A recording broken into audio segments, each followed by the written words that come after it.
Well, tonight, the ABC7i team has learned that the twin brother of a jailed international computer hacker has been arrested. So now Jeremy and Jason Hammond are both in trouble with the law, but for far different reasons. The exclusive story tonight from ABC7 investigative reporter Chuck Gowdy. Kathy Allen, federal authorities have called Jeremy Hammond the world's greatest computer hacker. The suburban Chicago man pleaded guilty in a major New York case and awaits sentencing. And now tonight, his twin brother Jason has been arrested by Tinley Park police.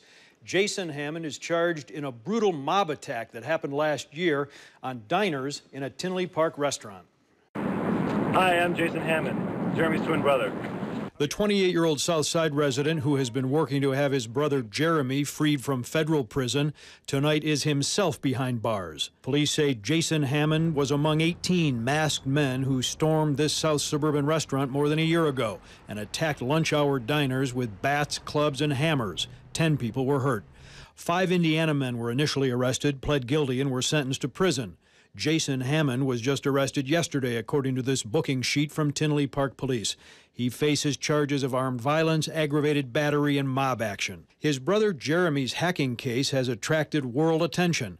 The 2003 Glenbard East graduate was part of a so-called hacktivist group called Anonymous that broke into government and corporate computers around the world, including an intelligence gathering firm known as Stratfor.